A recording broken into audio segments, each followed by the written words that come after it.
पहिल्यांदा भाजपचा असा पराभव झाला जो आजपर्यंत गेल्या 30 वर्षामध्ये कधीही झाला नव्हता। भाजपचा असा एक मतदारसंघ गेल्या 30 वर्षापासून तिथे कमळ फुलत होतं। इतकंच काय, लोक असंही म्हणत होते त्या मतदारसंघामध्ये भाजपने दगड जरी उभा केला तरी देखील तो निवडून आला असता। पण यावेळेस भाजपला असा धक्का बसलाय, आता लोक म्हणू लागलीत भाजपचा काळ संपला, लवकरच भाजपचं सरकार जाणार। आपण सध्या बोलत आहे प्रशांत किशोर यांच्याबद्दल। भाजपच्या बालेकिल्ल्यामध्ये त्यांचा दणदणीत विजय झालाय।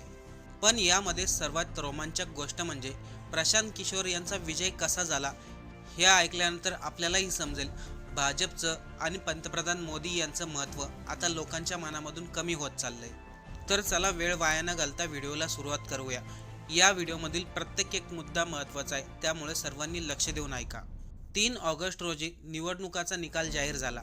त्या निकालाने फक्त बिहारमध्येच नाही, संपूर्ण भारतामध्ये खळबळ उडवली। कारण की ही निवडणूक फक्त एका जागेसाठी पोटनिवडणूक नव्हती। कारण की भाजपला पूर्ण गॅरंटी होती काही झालं तरी आपला उमेदवार निवडून येणार। ही पोटनिवडणूक झाली बिहारमधील बांकीपूरमध्ये।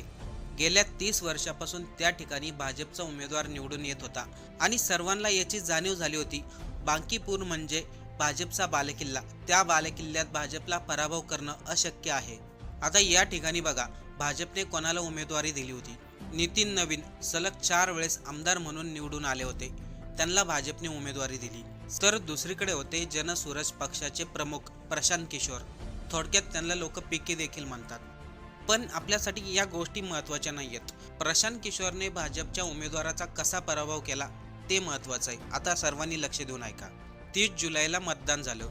निवडणूक आयोगाने सांगितलं 41% मतदान झालं। जवळपास 60% मतदानामध्ये घट झाली। भारतीय राजकारणाच्या निवडणुकीमध्ये एक समज प्रचलित झालेला आहे, तो म्हणजे मतदानाचा टक्का कमी झाला तर त्याचा फायदा सत्ताधारी पक्षांना होतो। त्याचं कारण म्हणजे विरोधी मतदार मतदान करण्यासाठी बाहेर पडतच नाही। पण 3 ऑगस्टला म्हणजे सोमवारी मतमोजणी सुरू झाली आणि निकाल सर्वांना चकित करणारा होता। प्रशांत किशोर यांना सर्वात जास्त मतं मिळाली। त्यानंतर 2 नंबरला होते भाजपचे उमेदवार नीरज कुमार, हे 16,000 मतांनी हारले। आता आपण येऊया मेन मुद्द्याकडे। आपण व्हिडिओच्या सुरुवातीला सांगितलं हा भाजपचा बालेकिल्ला होता। त्या भागामध्ये भाजपने दगडाला जरी उभा केला असता तरी तो निवडून आला असता, असं भाजपचा समज होता। मग एवढी गॅरंटी असताना भाजपच्या उमेदवाराचा पराभव कसा काय झाला ते समजून घ्या।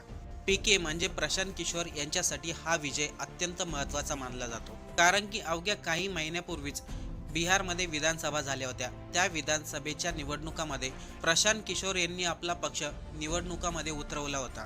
प्रशांत किशोर यांनी विधानसभेच्या निवडणुकीसाठी 238 उमेदवार दिले होते।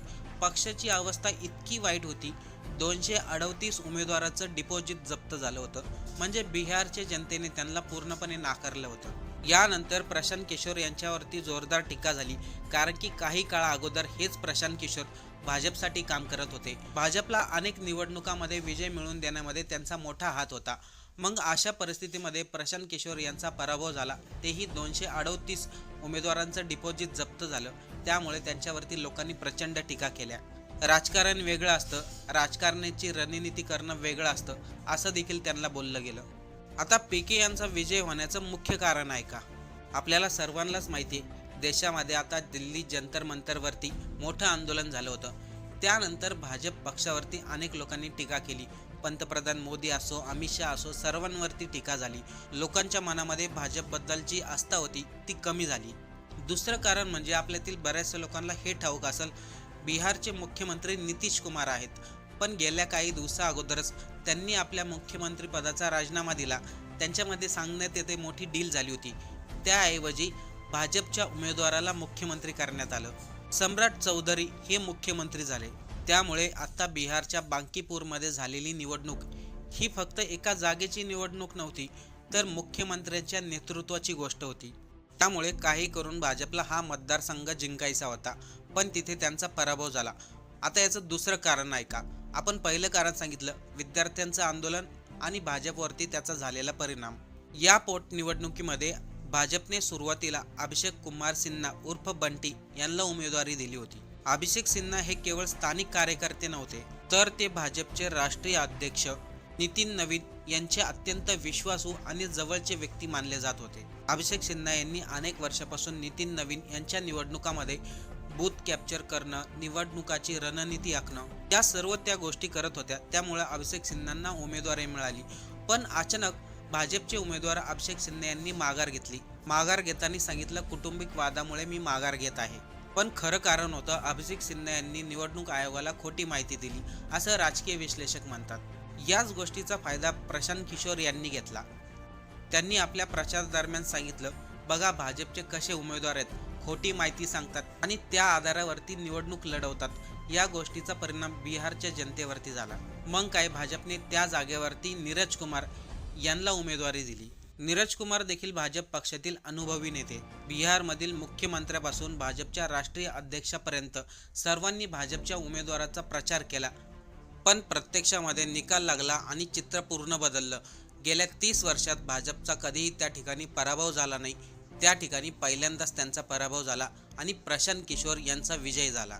यानंतर सोशल मीडिया न्यूजवरती सर्वत्रच एकच कारण सांगण्यात आलं, भाजपचा डाऊनफॉल सुरू झालाय. कारण की त्यांनी देशातील विद्यार्थ्यांवरती लाठीचार्ज केला, अश्रुधुराच्या नळकांड्या सोडल्या, पॅलेट गनचा वापर केला. इथेच भाजपची सर्वात मोठी चुकी झाली. लोक म्हणू लागली, भाजपने आंदोलन व्यवस्थित हाताळलं असतं तर त्यांची इमेज वेगळी तयार झाली असती. पण त्यांनी आंदोलन दाबण्याचा प्रयत्न केला. प्रत्येक राज्यामध्ये